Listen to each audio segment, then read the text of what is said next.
El tema con el emprendimiento social, por lo menos en América Latina, es mucho ese, que la gente lo asocia, el emprendedor lo asocia con filantropía, y es ver cómo hago yo para darle algo gratis a alguien que no lo tiene. Y no es así. El concepto de empresa social es cómo generamos un modelo de negocio sostenible financieramente que nos permita no solo generar ingresos y mantenernos en el tiempo, sino resolver ese problema social, ambiental o etcétera que queremos resolver. La parte de relaciones públicas, de premios, de exposición es buena siempre y cuando genere más ventas para la empresa o termine en el estado financiero. Si solo es un viaje de ego para el emprendedor, de ahí no estamos cumpliendo la meta.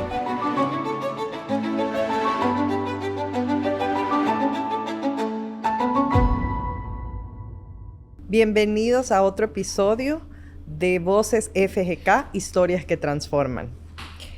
Hoy exploramos cómo el emprendimiento social no solo cambia vidas, sino también las economías. Nuestro invitado ha dedicado su carrera a construir un ecosistema que empodera a otros a creer y a crecer.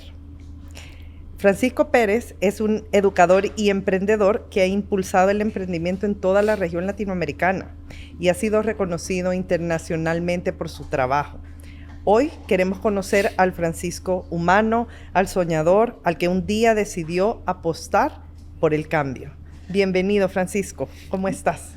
Gracias, Juana. Encantado de estar acá con vos conversando sobre estos temas.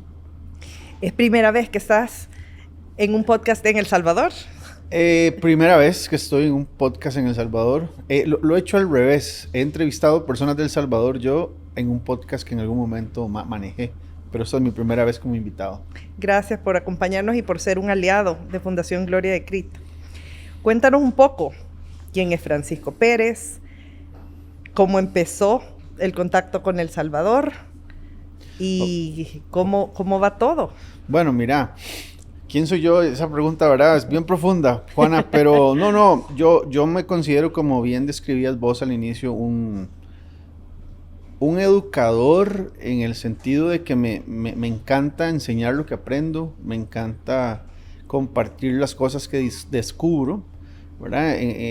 Buscando siempre que otras personas puedan beneficiarse de ese conocimiento. Y he sido así desde siempre, desde pequeño. Me gusta el emprendimiento también, lo veo como una forma de uno reafirmarse como individuo, ¿verdad?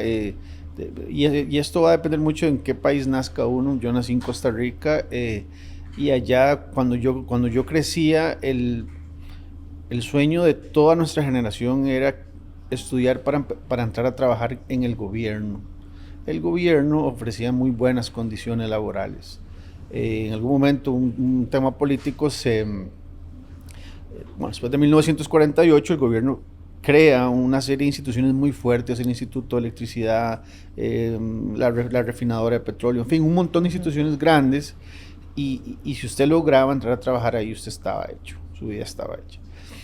Sin embargo, después ese paradigma fue cambiando, y yo también, yo aquí voy a revelar, ¿verdad?, mi edad. Yo soy de la generación cuando las computadoras empezaban a entrar a las oficinas y esto va a cambiar el mundo, estudié en computación. Bueno, yo no estudié eso, yo estudié negocios porque no sabía realmente, o sea, todo ese tema de la vocación, ¿verdad? No, yo nunca lo tuve, Juana, nunca me pude decidir, la verdad. Y administración de empresas era una carrera que a mí me resultaba como muy versátil y me permitía coger para acá y para allá. Entonces, volviendo al tema del emprendimiento, fue estudiando administración de empresas que yo descubrí que había una otra alternativa, que era ser dueño de su propia empresa. Y en mi bachillerato, mi tesis de graduación fue crear una empresa Mystery Shopping, hacer todo un business plan maravilloso. Me gradué con honores, de hecho, y lancé la empresa y fue un fracaso porque es que ese es el tema, ¿verdad? Un excelente ejercicio de investigación. Yo lo había hecho enfocado en atender a hoteles, Bueno, el Mystery Shopping, aclaro, también en español se le llama cliente incógnito, que es básicamente mandar clientes falsos para verificar el servicio al cliente, si los vendedores usan bien el guión, demás. Bueno, tuve que reinventarlo y reinventar la empresa, cambiar la industria, y de manera interesante mi primer cliente fue Multiplaza. Porque ellos sí querían asegurarse que todos los empleados de limpieza atendieran bien, supieran dar direcciones, y así fue como pude rescatar la empresa por unos años. Y para terminar, bueno, ¿cómo llego aquí a El Salvador? Vine por primera vez con el BID en un proyecto regional que yo dirigía. Fue una experiencia distinta, era otro El Salvador, no sé, 2006 por allá. Pero me enamoré del país, de las pupusas. Y luego, mucho tiempo después, casi que 7 años después, conozco a Fernando en una maestría que estamos tomando juntos. Y bueno, desarrollamos una amistad interesante, teníamos temas afines, música, emprendimiento, y así es como en algún momento en el 2018 él me invita sabiendo pues mi experiencia en el tema de emprendimiento social, que a la fundación le interesaba crear algo para apoyar a los emprendedores sociales, y así es como empiezo ya en un involucramiento anual desde el 2018 hasta el día de hoy. Y cuéntanos un poco de tu experiencia en todo este tema de emprendimiento social y tal vez qué impulsó, porque es una diferencia, ¿verdad? Sí. Solo el emprendimiento en sí y el emprendimiento social. Tal vez si nos puedes contar. Sí, es interesante. A ver, cuando yo empecé a emprender, el tema de emprendimiento social no se hablaba, no existía, ¿verdad? Y la meta, digamos, en nuestros países, en América Latina, siempre ha sido la misma. Es cómo hacemos que la gente emprenda, pero que emprenda con base en tecnología. O sea, el sueño siempre ha sido cómo hacemos para que un latinoamericano funde el próximo Google, ¿verdad? Ese ha sido siempre el esfuerzo de las instituciones, de los gobiernos, de las escuelas, de todo. Y creo que hasta ahora se está logrando, ¿verdad? Como 30 años después. En el 2015, a mí me llama un empresario amigo y me dice, mira, mi hermano acaba de inventar una máquina que imprime el mejor braille del mundo. Y de verdad era una máquina enorme que el señor modificó para que imprimiera braille. A ver, el braille normalmente lo que se hace es que se perfora papel, esa perforación eleva un relieve, un punto, y ese punto es el punto que las personas con discapacidad visual leen con sus dedos. El problema que tiene ese sistema es que con el uso los puntos se achatan, ya se vuelve ilegible, y la producción es muy tediosa. Entonces este señor lo que inventó fue, en vez de perforar puntos, él imprimía gotas de tinta en el papel usando la técnica de la serigrafía. El señor era experto. De hecho, vivió aquí muchos años. Costarricense, pero vivió aquí muchos años. El gobierno de Costa Rica lo apoya, le da $100,000 para que compre y modifique la máquina. Hace todas las pruebas, la máquina está lista, y mi amigo, el hermano de él, me llama y me dice, mira, rescatanos porque tenemos esto aquí y no sabemos cómo monetizarlo. Y entonces yo acepto el reto. El reto era, bueno, ¿quién compra esto? ¿Qué vendemos? ¿Qué hacemos? Entonces empecé a investigar y resulta que en Costa Rica, digamos, para bien de la sociedad costarricense, para mal del emprendedor, solo hay como 8,000 personas con discapacidad visual total. Son muy pocas como para hablar de un mercado, ¿verdad? Y entonces ellos, pues un mercado ya no eran. Entonces yo empecé a darle vuelta, saqué la famosa herramienta esta, el Business Model Canvas, y me puse a dibujar. y no lograba, ¿verdad?, diseñar cómo hago yo para vender algo relacionado con esto, cómo hago para monetizar esto. Casualmente, en esas fechas, yo siempre ¿cómo es que dicen aquí en El Salvador? Hay una frase famosa de ustedes que tiene ese sentido de que es rebuscarse, sí. Andarse rebuscando. Entonces yo siempre me he andado rebuscando toda mi vida. Y en esa época se pusieron de moda unos anteojos de bambú que hacían en China. Y nace como un emprendimiento en una universidad, Cornell, no sé en dónde, y esos carajillos se llamaba Panda, los anteojos. Entonces, ellos hacen como el primer emprendimiento social que yo veo en acción. Si vos comprabas un par de gafas de sol de bambú, ellos regalaban una prescripción, un lente, unos anteojos de prescripción aquí en América Latina y en África. ¿Verdad? Entonces qué interesante modelo. Entonces yo empecé a importar esas gafas y empecé a venderlas en Costa Rica. Y mientras yo diseñaba esto, yo pensaba, ¿cómo hago? Y ahí fue donde amarré los dos conceptos y dije, pero yo puedo hacer esto mismo. La idea aquí sería venderle o buscar donaciones más bien de la empresa privada, de todos los que son programas de responsabilidad social empresarial,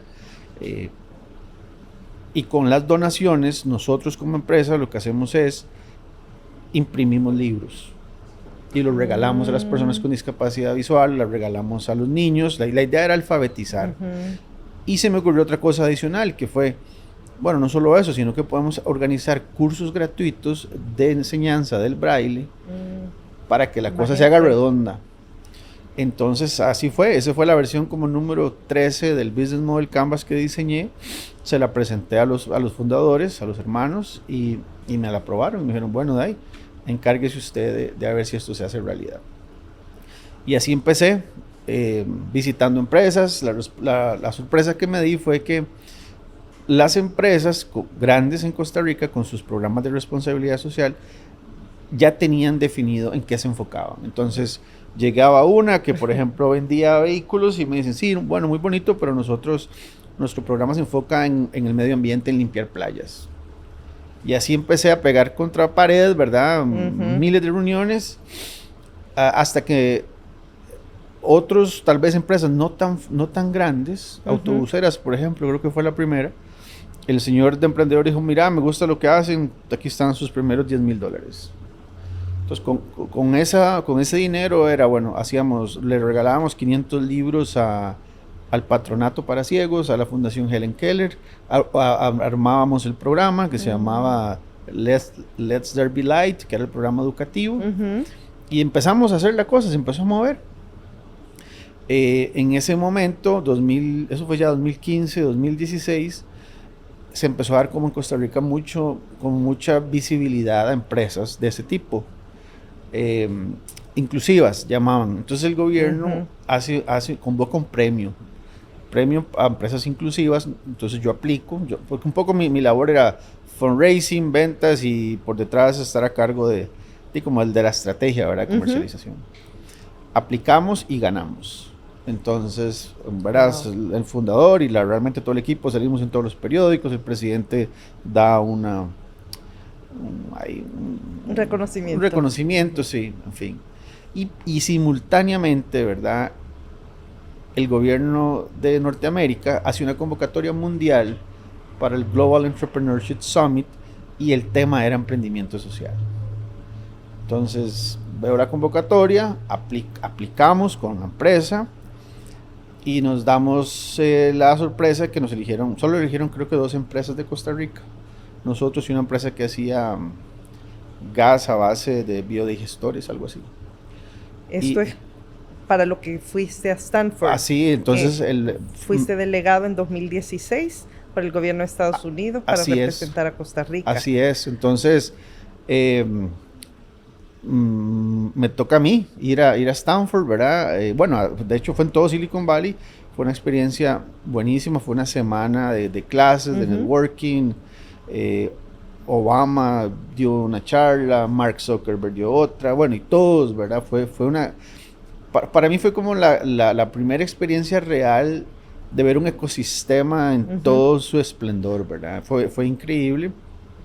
Y lo interesante era que estaba enfocado en emprendimiento social. Entonces, conocí montones de emprendedores y organizaciones apoyando este tipo de emprendimientos. Y para mí era refrescante porque no era el mismo cuento de la tecnología, a pesar de que tenías a los grandes de la tecnología ahí. Y bueno, fue una súper experiencia. Obviamente mi meta era ir a hacer negocios, ¿verdad? Entonces el siguiente paso en promover esta empresa era cómo hacemos esto internacional, porque Costa Rica no es un mercado lo suficientemente grande. Entonces me recuerdo que hablé con el ministro de Ciencia y Tecnología de Egipto, el tipo súper accesible. Mira, mi abuelo fue discapacitado, yo entiendo de braille. Y empezamos unas conversaciones y la idea era como buscar un modelo donde la máquina se pudiera adaptar y que cada hoja que imprimiera le tuvieran que dar al dueño $1 centavo, algo así. Así, ¿cómo escalamos de alguna forma con la propiedad intelectual? Y aquí viene una de las realidades, digamos, tristes que también uno enfrenta como emprendedor, porque todo lo que he contado es bello, ¿verdad? Sí. Es divino. Ya este contacto de Egipto se empezó a perder, ¿verdad? Y parte del crecimiento de la empresa pasaba por ahí. Al final el señor dejó de contestar, se acabó esa vía, otros contactos lo mismo. Yo me fui después para Uruguay al Congreso Latinoamericano de Ciegos a promover la tecnología, ¿verdad? A vender. Sí. Y ahí me di cuenta de algo interesante. Las personas con discapacidad visual que estaban participando de ese evento, todas tenían iPhone y todas operaban usando el iPhone así, con la mano. O sea, que ya el tema quizás en el que nosotros estábamos trabajando, que era de papel físico, eso ya estaba superado. O sea, el problema no existía. Pues a pesar de que la gente sí me dijo fantástico, me permitieron presentar la tecnología, etcétera. Muchos dijeron, ese es el mejor braille que jamás hemos visto impreso. Nada de eso terminó en ventas. Y eventualmente tuvimos que cerrar la empresa en el 2018, me parece. Entonces, ahí viene uno de los grandes aprendizajes que yo he tenido, y es que la parte de relaciones públicas, de premios, de exposición es buena, siempre y cuando genere más ventas para la empresa o termine en el estado financiero. Si solo es un viaje de ego para el emprendedor, no estamos cumpliendo la meta, porque la meta es vender y pagar salarios. Nosotros teníamos una planilla como de 11 personas y cuando cerramos la empresa se acabó el trabajo para esas personas. Y la tecnología y la solución que venía a traer al mundo se acabó también. Eso nadie lo retomó. La máquina se vendió, la compraron en Nicaragua para hacer serigrafía normal. O sea, ¿me entendés? Entonces, si al final los emprendimientos sociales o cualquier emprendimiento no se hace desde una perspectiva de sostenibilidad financiera en el tiempo, somos una chispa, ¿verdad? Y en ese momento que tuviste que tomar la decisión y plantearla, ¿verdad? Con los fundadores, ¿qué pasaba por tu mente? Bueno, para mí era una frustración enorme porque yo era el encargado de generar ventas. Y a pesar de que había hecho 1000 cosas, no se dio. Pero aquí también hay otro aprendizaje y por eso un poco mi enseñanza, y yo creo que la forma en la que se enseña emprendimiento es la misma. Usted empieza con la resolución de un problema, pero un problema que tenga un número importante de personas. ¿Verdad? Si usted dice, yo voy a hacer un negocio para atender a 9,000 personas, tiene que ser 9,000 billonarios, ¿verdad? Y una empresa nicho, porque si no lo son, es difícil que haya sostenibilidad. Y también, pues, hacer una lectura de qué otra manera esas personas están resolviendo el problema, porque quizás ya el braille ya no era necesario, ¿verdad? Porque ya los teléfonos te permiten con audio hacer 1000 cosas. Más, entendí que estos aparatos traen un software para eso específicamente, gratuitamente instalado. Entonces, de nuevo, ¿verdad? El fundador de la empresa Era un señor que cuando hizo esta invención tenía, yo creo que 78 años, ¿verdad? Y él tenía una afinidad con estas personas porque su papá fue un pionero, su papá fue el primero que llevó bastones para ciegos a Costa Rica en los 40. Y él cuenta que él de niño, él acompañaba al papá a entregarlos. Entonces, había un tema ahí más que no tenía nada que ver con negocios, sino con el corazón. Y eso es loable y eso es bueno, pero no es necesario para fundar una empresa. Entonces, sí, tal vez al inicio tener la pasión, tener una visión de querer resolver el problema para una población en particular sí es necesario, pero hay que sopesarlo, ¿verdad? Después tienes que agregarle otros elementos al análisis y si al final vos decís, bueno, me encantaría hacer esto, pero si lo que quiero hacer es un negocio con esto, aquí no es. Sí. Ahora, si lo que querés hacer es filantropía u otra cosa, ahí sí se puede. Pero entonces, eso me marcó a mí mucho porque cuando yo estaba ahí caminando por las calles de Stanford, yo me sentía el rey del mundo, ¿verdad? Y gracias a un invento, digamos, lo que yo inventé fue el modelo de negocios, ¿verdad? Entonces, de alguna manera era una sensación bonita, pero después ya no era bonita, era como, hey, no es suficiente las cámaras y sonreír, ¿verdad? Se ocupa realmente entregar valor y recibirlo vía ventas. Y eso me marcó y toda mi, digamos, de hecho, cuando mis clases de emprendimiento, eso es lo que yo enseño. Y muchas veces me ha pasado que hablo con algún emprendedor social especialmente. Mira, nunca se me olvida una brasileira. No, mi negocio es que yo paso y recojo todo el desecho o la merma de los restaurantes, de frutas, de alimentos, y voy y lo regalo a gente que no tiene que comer.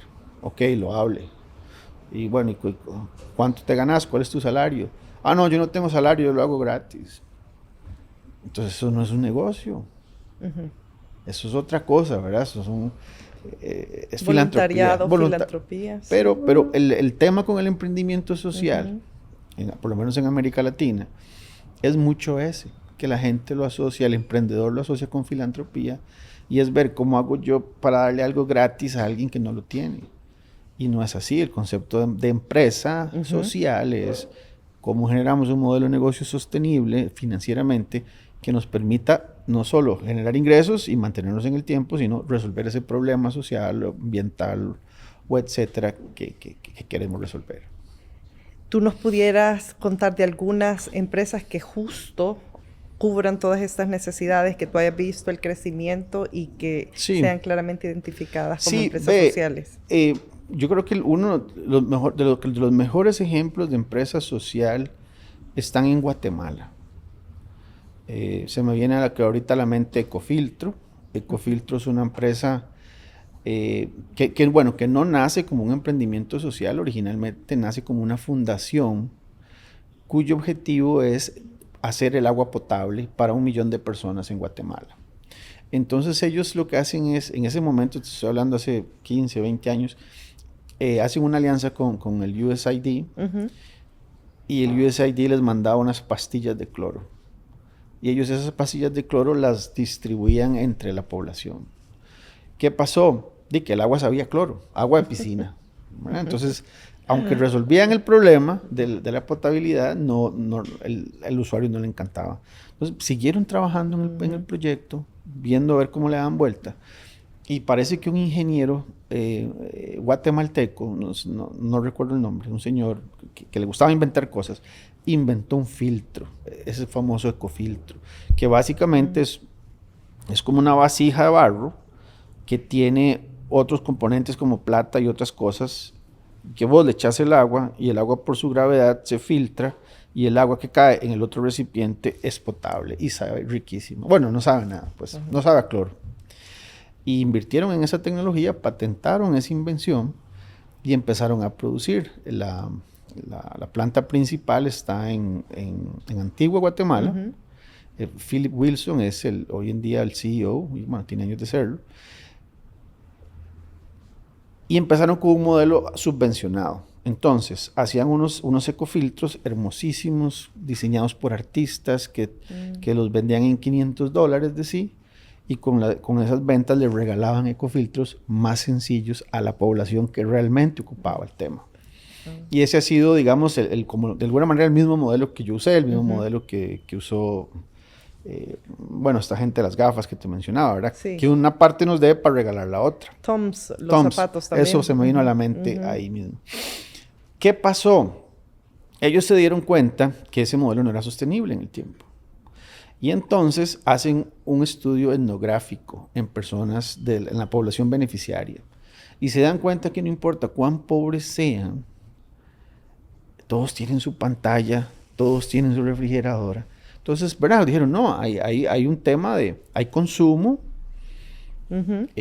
Vamos entonces a diseñar un ecofiltro que sea más bonito y que se los podamos vender. Entonces empezaron a iterar y diseñaron un ecofiltro plástico que creo que valía $6 o $7. Entonces, que no era regalado, pero no era el de 500. Y ya generaba. Mira, y la gente nos empezó a cobrar. A comprar, perdón. Empezaron a comprar y ya no tenían una parte que subvencionara a la otra. Entonces, la empresa resultó ser un éxito. No han llegado a la meta del 1,000,000 de personas con agua potable en Guatemala, pero lo que sí hicieron fue patentar esta innovación, como les dije, y la regalaron. Entonces, en África se producen, ellos no cobran ninguna regalía, entonces hay un montón de países donde se está haciendo esto. Y yo en una charla que estuve presente, Philip Wilson dijo, mi salario es un salario de un banquero porque yo era banquero en San Francisco. Yo me pago mi salario. Entonces, estamos hablando que un salario podría ser, no sé, $300,000 al año, tal vez. Y él con su emprendimiento social, ¿verdad? Él se paga su salario. Entonces, yo creo que eso es bueno porque en ocasiones uno como emprendedor se sacrifica, ¿verdad? Y no está bien. Sí, como el caso que comentabas de la que regalaba gratis, comida, todo gratis. Y después, ¿cómo haces para pagar tu celular y tu casa? ¿Verdad? Entonces, hay otra empresa que se llama Kingo, si no me equivoco, que lo que lleva es electricidad inalámbrica a zonas donde no hay infraestructura, también guatemalteca.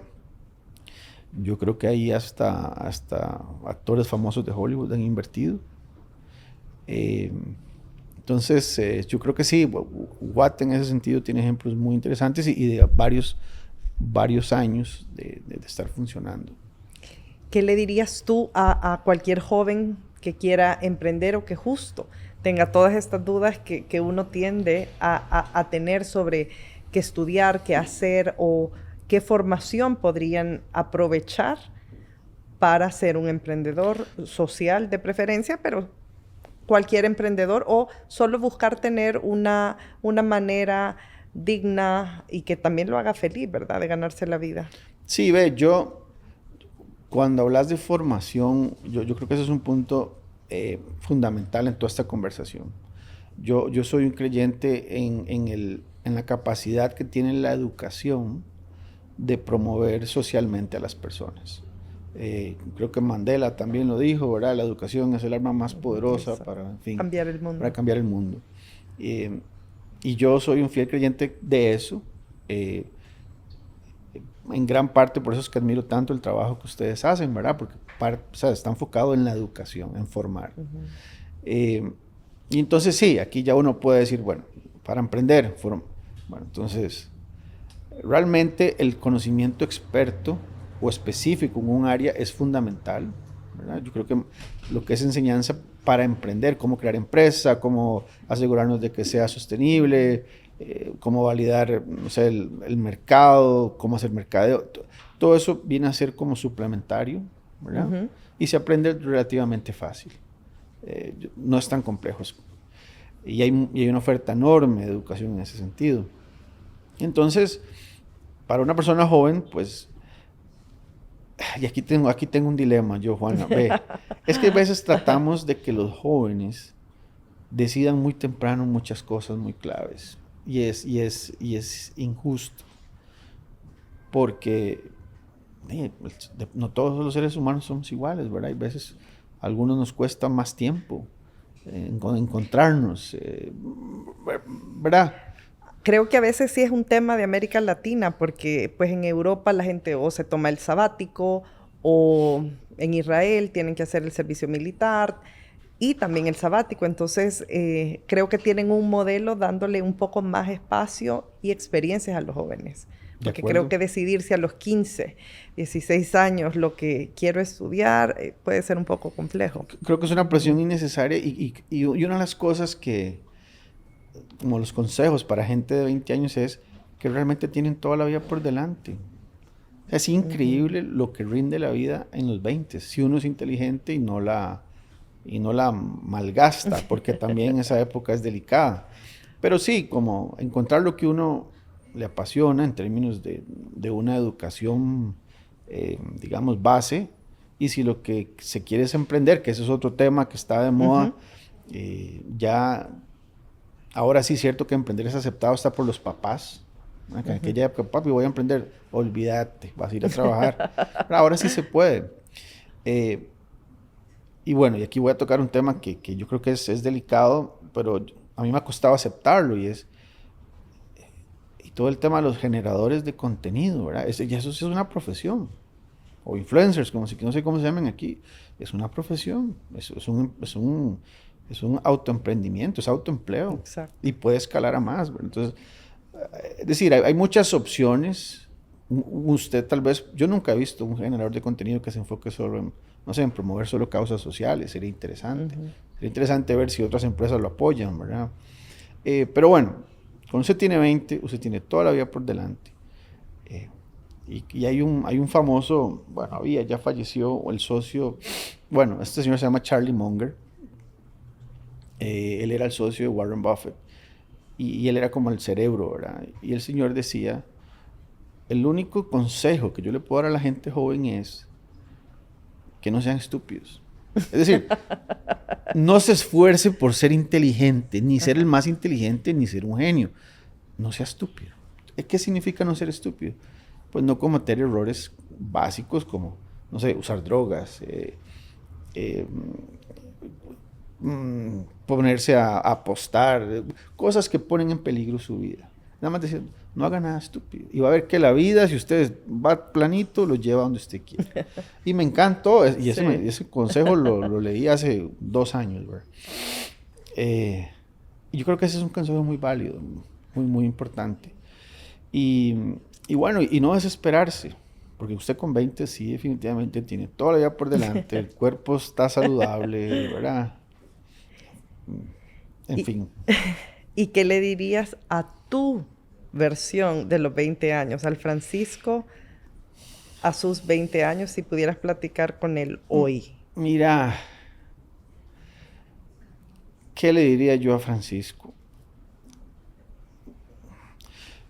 Es que es raro, porque yo cuando tenía 20 yo era más, como que la tenía más clara, Juana, en el sentido de siempre muy optimista, muy tranquilo, sí, lleno de dudas, la verdad, en cuanto a qué voy a hacer, a qué dedico mi vida, en qué me enfoco.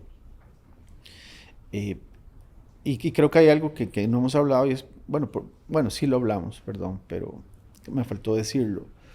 En algún momento cuando yo estoy estudiando mi licenciatura, no sé por qué, empiezo a leer un artículo sobre algo de emprendimiento. Creo que era sobre inversión ángel o un capital semilla. En el Harvard Business Review, en algún lado. Y mira, y yo sentí un enamoramiento con el tema que no te puedo explicar. Yo venía a estudiar negocios, estaba estudiando negocios, miles de temas, pero ese en particular me cautivó.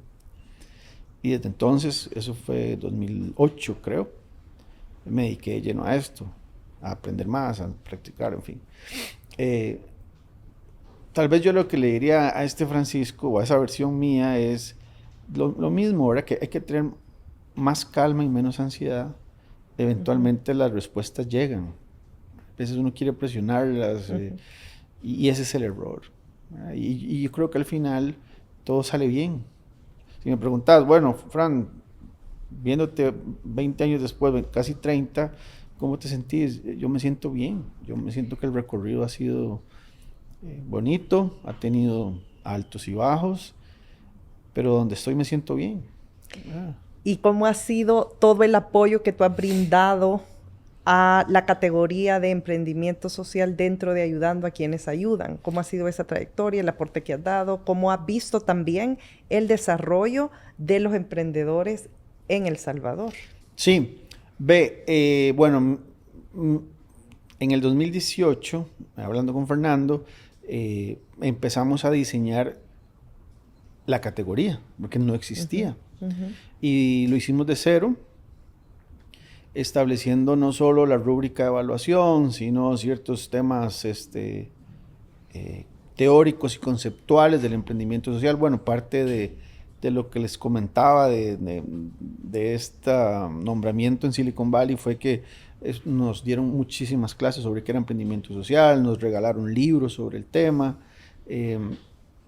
Hay un libro famoso de una señora apellido Osberg, si no me equivoco, donde hablaba qué era, cómo era y daba ejemplos. Y con base en ese libro y en esa experiencia fue que se creó esta categoría, por lo menos la propuesta de la categoría. La categoría fue aprobada y yo he sido juez desde la primera versión, que si no me equivoco fue en el 2018. Y creo que solo hubo una pausa, me parece, en COVID. Por la pandemia. Sí, por la pandemia. Pero desde entonces, año a año, yo espero con muchísimo entusiasmo la invitación de involucrarme en el proceso, de venir acá a los Demo Days o al día de la competencia final. Y con respecto a la evolución, digamos, de los participantes, sí es notoria la mejora. Bueno, es más, yo creo que en las primeras versiones no había formación, era nada más convocatoria, jueces determinando quién pasaba o no y luego la premiación. Sí, y el seguimiento siempre. Y el seguimiento. Bueno, el seguimiento posterior al premio. Pero bueno, después yo creo que es bajo tu liderazgo, ¿no? Que se incluye el tema de la formación. También he logrado facilitar alguna que otra sesión con los emprendedores. Y sí, notorio la mejora, notoria no solo el emprendedor, sino el tipo de propuesta de valor que traen. Yo creo que ustedes han hecho un trabajo fantástico educando, ¿verdad?